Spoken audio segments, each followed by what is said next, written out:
Media के सारे भाइयों का हार्दिक स्वागत करता हूँ और साथ ही 20 मिनट देरी से आने के लिए माफी भी चाहूँगा। आज के हमारे बहुत ही महत्वपूर्ण विषय हैं हिमाचल राज्य के 72 लाख लोगों की ओर से, और दूसरा सतलुज यमुना लिंक के पानी के बारे में। और मुझे अफसोस है जिन मुद्दों पर वो हिमाचल प्रदेश की जनता का है और हिमाचल के राजनेता भी, हिमाचल की सरकार भी, हिमाचल के अधिकारी भी और हिमाचल की जनता भी सोई हुई है। इसलिए मैंने समझा कि मेरा दायित्व बनता है हिमाचल की जनता को इस बारे में सचेत करूं, जागरूक करूं। आप जानते हैं कि ये यूनियन टेरिटरी चंडीगढ़ जो है ये कब बनी? देश की आजादी 1947 में हम लोगों को मिली थी, और उससे पहले जो वर्तमान पंजाब, जो महापंजाब भी कहा जाता है, 1966 से पहले ये ब्रिटिश इंडिया का एक राज्य होता था। ये पूर्वी पंजाब था, ईस्टर्न पंजाब था, और दूसरा पंजाब वेस्टर्न पंजाब था जो आज पाकिस्तान का हिस्सा है। इस कंबाइंड पंजाब की राजधानी लाहौर हुआ करती थी। देश की आजादी के बाद बंटवारा हुआ तो जो ईस्टर्न पंजाब है वो भारत के अंदर आया है। अब इस ईस्टर्न पंजाब में भी जो वर्तमान पंजाब ऐसी स्थिति में नहीं था, इससे पहले महापंजाब स्थिति में नहीं था। इस ईस्टर्न पंजाब में जो ब्रिटिश इंडिया का था उसमें 1956 में पैक्सू राज्य मिला तो महापंजाब बना। उसमें सी स्टेट बिलासपुर हुआ करती थी पहाड़ की, वो इसमें मिला तो 1966 से पहले का महापंजाब बना। इस दौरान बहुत से एजिटेशंस आए, पंजाबी सूबे की मांग आई।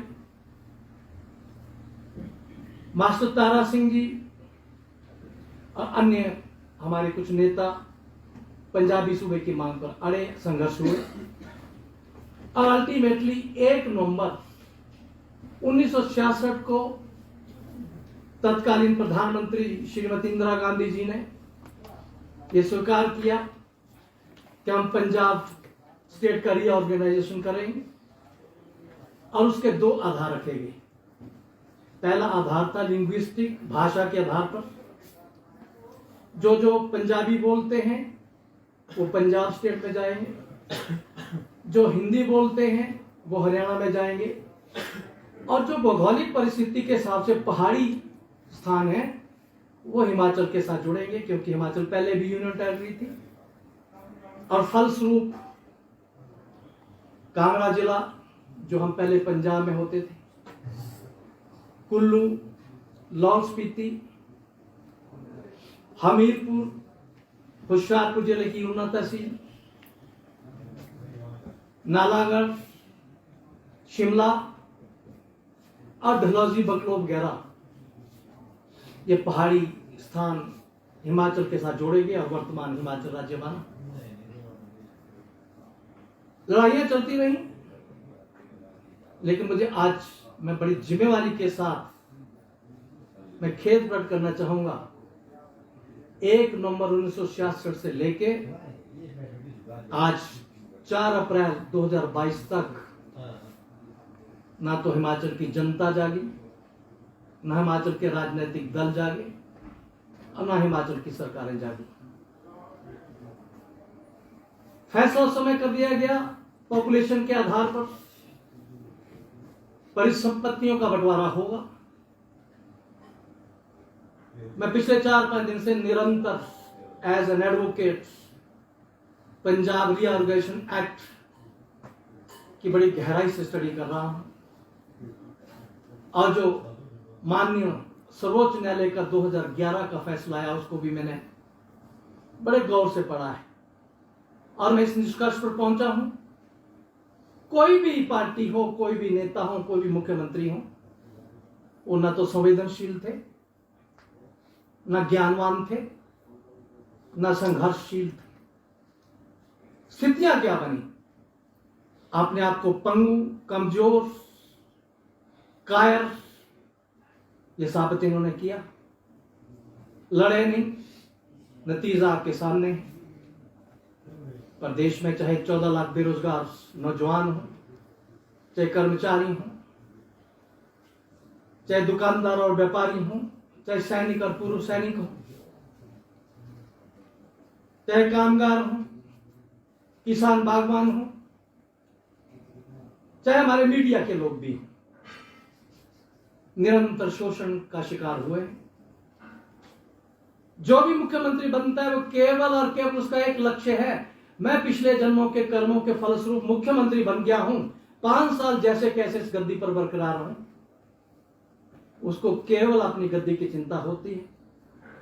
और जब जब संकट आता है तनख्वाह देने का, जब जब संकट आता है प्रदेश के बारे में, तो भीख का कटोरा मांगने में बिना शर्म के गिड़गिड़ाते हुए दिल्ली के हुक्मरानों के पास जाते हैं। इसलिए मैं कहता हूं बदकिस्मती से मेरा इतना बड़ा लंबा राजनीतिक जीवन, विद्यार्थी जीवन से आज तक हुआ है, हिमाचल का दुर्भाग्य है कि हिमाचल को आज तक कोई रीढ़ वाला मुख्यमंत्री प्राप्त ही नहीं हुआ है। मुख्यमंत्री तो प्राप्त होते हैं, लेकिन वो सूबेदार होते हैं दिल्ली के हुक्मरान के, दिल्ली के सम्राट के। जैसे दिल्ली का सम्राट आज्ञा देता उसके हिसाब से चलते हैं, वक्त काटते हैं। जब जरूरत पड़ती है तो 500 करोड़ रुपया, 1000 करोड़ रुपए का प्रबंध करने के लिए भीख का कटोरा लेके दिल्ली गिड़गिड़ाते हैं। हमारे ब्यूरोक्रेट्स भी ऐश आराम करते हैं, दिल्ली के चक्कर मारते हैं। नतीजा है आज कहने को 63,200 करोड़ रुपए का कर्जा है, लेकिन वास्तविक में 75,000 करोड़ रुपए से ऊपर हो चुका है। मैं जो थोड़ा बहुत ज्ञान रखता हूं अर्थशास्त्र में, मैं पिछले 1 महीने से पढ़ रहा हूं, वर्तमान सरकार ने 1400 करोड़ रुपया लेने से इनकार कर दिया है। जैसे सशक्त हो गए हैं, आत्मनिर्भर हो गए हैं, जरूरत नहीं है कर्जे की। ओपीएस वाले ओपीएस मांगते हैं तो कहते हैं पैसा नहीं है, और कहते हैं 1400 करोड़ की जरूरत नहीं है, और तीसरे दिन स्टेटमेंट आता है कि 4000 करोड़ रुपया कर्जा लेने की फाइल तैयार हो गई है। मुझे नहीं पता ये खुद मूर्ख बन रहे हैं या प्रदेश की जनता को मूर्ख बना रहे हैं। 75,000 करोड़ रुपए के कर्जे के नीचे हिमाचल आ चुका है। जब जयराम जी बाअदब मुख्यमंत्री की गद्दी छोड़ेंगे कुछ महीनों के बाद, तो हिमाचल सिसक रहा होगा, हालात बिगड़े। ऐसे समय में मैंने चीज समझा, असली तस्वीर तो प्रदेश की जनता को और रखूं। हिमाचल देवभूमि है, मैं तो शुरू से मांग कर रहा हूं। मिशन 2022 मैंने जो दिया है, जवानी नहीं है, रिटर्न डॉक्यूमेंट दिया है, और कुछ मामलों में तो मैंने कई महीने पहले पालमपुर में एसएम के थ्रू गवर्नर और मुख्यमंत्री को लिख के भी दिया है कि हम ये करेंगे। मैंने बहुत स्टडी किया है, हिमाचल देवभूमि है, हिमाचल गरीब राज्य नहीं है। इतने साधन हैं, जल, जंगल और जमीन, इनका आज तक शोषण हुआ है, दोहन हुआ नहीं है। जो बनते हैं अपने आंखों को खुश करने के लिए, चाहे पानी के समझौते हो, चाहे बिजली प्रोजेक्ट के समझौते हो, बेच दिया है। पत्रकार मित्रों, आपके द्वारा मैं प्रदेश की जनता को आज दुख के साथ कहना चाहता हूं, हमारे लगभग 20,000 मेगावाट बिजली पैदा करने की क्षमता है। 20,000 मेगावाट, जबकि मैं इससे सहमत नहीं हूं, आंकड़े गलत हैं। ये 30,000 मेगावाट से ऊपर होगी, लेकिन मैं इनका भी मान लूं तो 20,000 मेगावाट में से अभी तक 10,000 मेगावाट के समझौते हो गए हैं, और 10,000 मेगावाट में से जो हिमाचल की बदकिस्मत है, हिमाचल के अपने साधनों से, अपने लोगों द्वारा अपने लिए जो बिजली पैदा कर रही है, वो 10,000 मेगावाट में से केवल और केवल 500 मेगावाट है। 500 मेगावाट। घर का मालिक दुकान चला रहा है 500 मेगावाट से, 9,500 मेगावाट बेच दिए गए अन्य राज्यों को, बेच दिए गए केंद्र सरकार को।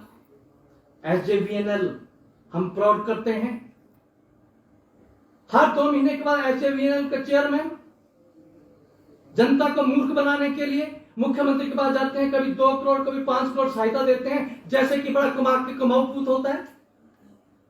आपको मालूम है इस 10,000 मेगावाट में से 3,500 मेगावाट केवल और केवल SJVNL को दिया गया है। और SJVNL में हमारा शेयर कितना है? ना के बराबर है, ना के बराबर है। हिमाचल बेच दिया। मैं अभी यात्रा करके आया हूं केलांग की, अभी मैं घूम के आया हूं रिकांगपिओ में, कल्पा में। हमारे सारे पहाड़ छलनी कर दिए गए। आप मान सकते हैं, मैं कल्पा में गया तो वहां के लोगों ने कहा हमारे यहाँ एक एक जगह पर, इनको बंद करा देंगे, एक एक जगह पर जब 20-20 नेचुरल सोर्स होते थे पानी के, वो सूख गए हैं। कारण जो पहाड़ों को चीर के टनल्स बनाई गई हैं, पानी जा रहा है कहीं और दिस रहा है। पहाड़ को खतरा है, मकानों को खतरा है, उसके बदले में हमें मिल क्या रहा है? लाहौल स्पीति के अंदर 10 पंचायतों के लोग हड़ताल पर हैं, वो डैम नहीं बनने दे रहे। किन्नौर में भी 980 मेगावाट की एक प्रस्तावित परियोजना है। ADM NOC लेने के लिए गए थे पिछले हफ्ते, लोगों ने प्रोटेस्ट किया, मना कर दिया है। लोग जागरूक हो रहे हैं। आज मैं इन सारी बातों पर संक्षेप में कह रहा हूं, इतना ही कि घर के मालिक हिमाचल के 72 लाख लोगों, जाग जाओ, जाग जाओ। आप लूट लिए गए हो, जागे नहीं तो बाकी भी लुटेरे लूट के ले जाएंगे। और मैं जिम्मेवारी के साथ कह रहा हूं, लेकिन इसके बारे में मैं डिटेल में प्रेस कॉन्फ्रेंस अलग से करूं। आज 2 बातों पर मैं कहना चाहता हूं। आज हमको 65,000 करोड़ 75,000 करोड़ रुपया कर्जे के नीचे आने की जरूरत ही कोई नहीं है। मैं 2 चीजों पर आज ध्यान देना चाहता हूं प्रदेश की जनता का। पंजाब रीऑर्गेनाइजेशन एक्ट के अंदर ये BBMB में जो लिखा गया था एक्ट में, मैं सारा पढ़ा है, उसमें कहीं नहीं लिखा था कि हमको 7.19% हिस्सा मिलेगा। उसमें लिखा था बंटवारे के बाद जो जो स्थान, जो जो प्रोजेक्ट, जो जो प्रॉपर्टी जिस जिस राज्य को जाएंगी, एज एंड व्हेन उसी राज्य को उसकी संपत्ति का मालिक घोषित किया जाता है।